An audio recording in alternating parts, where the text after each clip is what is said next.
Good evening dear student. हम लोग law of motion में आज पढ़ेंगे Newton's third law of motion. Newton third law of motion में हम लोग क्या डील करने वाले हैं, इससे पहले हमें यह मालूम होना चाहिए कि Newton first law of motion क्या है and Newton second law of motion क्या है। बेसिकली बेटा हम लोग जो लेक्चर में Newton first law of motion में ये देखा कि force is the basic causes of motion और force is the basic causes of acceleration of any body. आप ऐसे भी बोल सकते हो कि force is change the state of position of any body या change in the rest position of any body और change in the motion of any body. किसी बॉडी के रेस्ट में पोजीशन में या मोशन की पोजीशन में जो भी चेंजमेंट आता है ड्यू टू द फोर्स की वजह से आता है। तो यहां पर फर्स्ट इक्वेशन में हम लोगों ने ये बेसिकली ये इंफॉर्मेशन लिया कि अगर कोई बॉडी मूव कर रही है तो कॉन्टिन्यूअसली मूव ही करेगी, अगर कोई बॉडी रेस्ट में है तो कॉन्टिन्यूअसली रेस्ट ही में ही रहेगी, जब तक कि हम उस पर कोई एक्सटर्नल फोर्स ना अप्लाई करें। तो यहां पर अगर किसी बॉडी पर हमने एक्सटर्नल फोर्स अप्लाई कर दिया तो उसकी पोजीशन में चेंजमेंट आ गया। तो किसी भी बॉडी के पोजीशन में जो चेंजमेंट आ रहा है, ये चेंजमेंट ऐसे हमें दिखता है, ये फर्स्ट इक्वेशन में पता चलता है। But the quantitative value of the momentum of any body, जिस किसी भी बॉडी का ये पोजीशन कि किसी बॉडी में कितना मोमेंटम हुआ, हाउ मेनी क्वांटिटेटिव वैल्यू किसी बॉडी में मोमेंटम के चेंज होने का, एक्सीलरेशन के चेंज होने का, वेलोसिटी के चेंज होने का, जिसमें क्वांटिटेटिव वैल्यू का पता चल जाए, वो सेकंड इक्वेशन बताता है। यानी कि सेकंड इक्वेशन किसी बॉडी के मोमेंटम में कितना चेंज हुआ, किसी बॉडी का एक्सीलरेशन कितना चेंज हुआ, जो ये बता दे उसे सेकंड इक्वेशन बोलेंगे या Newton second law of motion बोलेंगे। तो Newton second law of motion में हमें क्वांटिटेटिव वैल्यू मिलती है। फर्स्ट लॉ में सिर्फ हमें यह पता चलता है कि किसी बॉडी का मोमेंटम चेंज हुआ है, वह एक्सीलरेट है या एक्सीलरेशन में है या रेस्ट पोजीशन में। आप ऐसे भी बोल सकते हैं कि कोई बॉडी रेस्ट में है या मोशन में है, ये फर्स्ट इक्वेशन से पता चलेगा। सेकंड से ये पता चलेगा कि किसी बॉडी में अगर उसकी वेलोसिटी या एक्सीलरेशन चेंज हुआ है या उसमें फोर्स लगा है तो वो फोर्स कितना लगा है, उसकी क्वांटिटेटिव वैल्यू क्या है। But third equation is the very important equation also. Third equation भी बहुत इंपॉर्टेंट है। और थर्ड इक्वेशन क्या इंफॉर्मेशन देता है बेटा? थर्ड इक्वेशन हाउ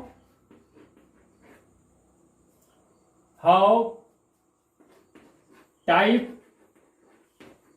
ऑफ, या आप ऐसे भी बोल सकते हैं how force is act on the body. Third equation के लिए ये बहुत ही इंपॉर्टेंट लाइन है, how force is act on the body. Third equation basically हमें यह बताता है, Newton third equation of motion यही बताता है how force is act on the body, body के ऊपर कैसा फोर्स लगा हुआ है, तो ये बताता है। और साथ में ही ये एक बहुत ही स्टैंडर्ड कह सकते हैं कि स्टेटमेंट देता है कि कोई भी बॉडी पर आप जब फोर्स लगाते हैं तो वो बॉडी भी आपको इक्वल एंड अपोजिट रिएक्शन दे देती है। इट मीन्स जब किसी भी बॉडी पर आपने एक्शन अप्लाई किया तो इक्वल एंड अपोजिट, सपोज कर लेते हैं ऐसे एक्शन लगाया तो आपके इस एक्शन के बराबर इक्वल एंड अपोजिट रिएक्शन आपको मिलता है। तो इक्वल एंड अपोजिट जो रिएक्शन मिलता है, इसका एक सुंदर सा स्टेटमेंट मैं आपको बताता हूं। स्टेटमेंट है, to every action there is always an equal and opposite reaction.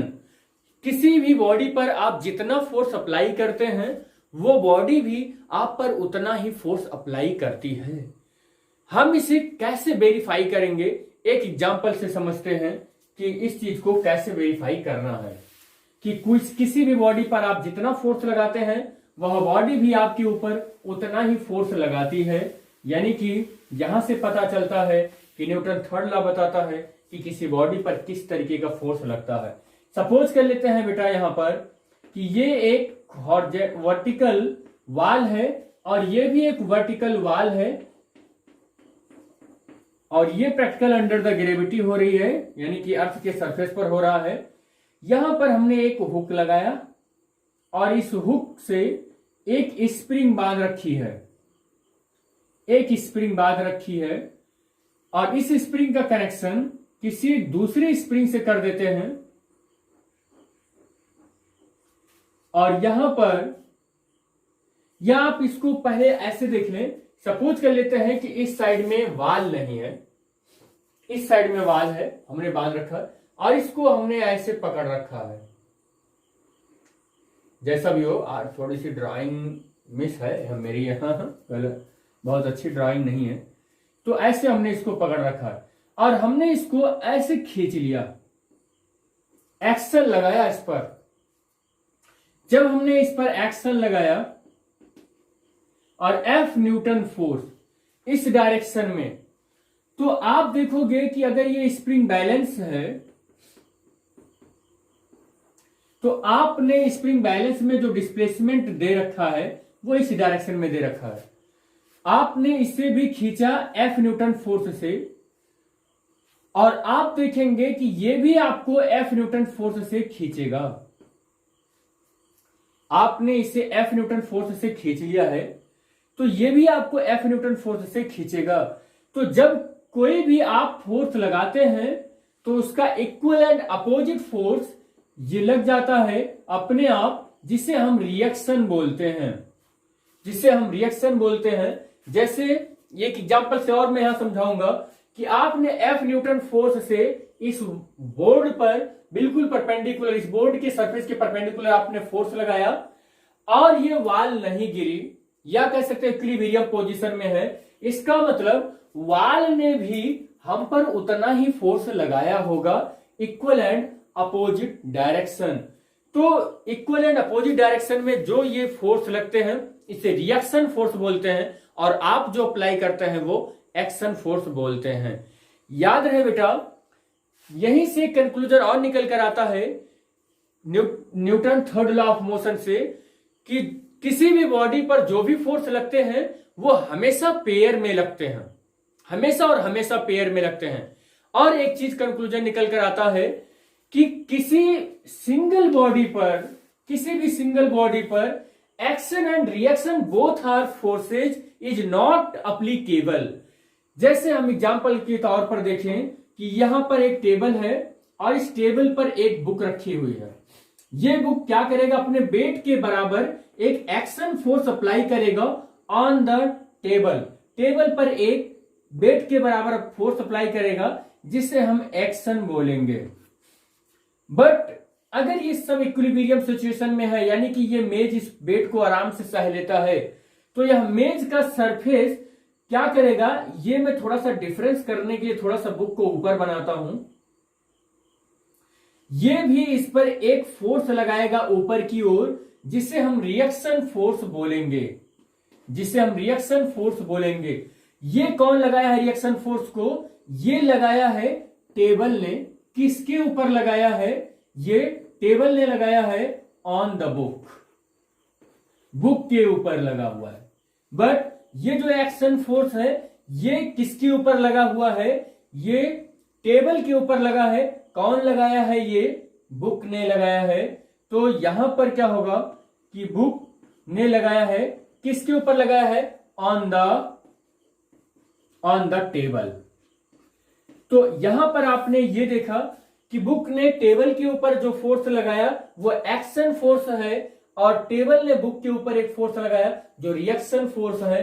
तो आपको यहां से कंक्लूजन क्या मिला कि action and reaction both are applicable two or more surfaces.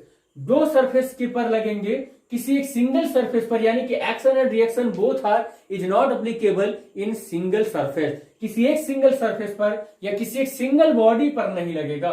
Action and reaction force किसी एक सिंगल बॉडी पर नहीं लगेगा, अलग अलग बॉडी पर लगते हैं ये एक्शन एंड रिएक्शन फोर्स।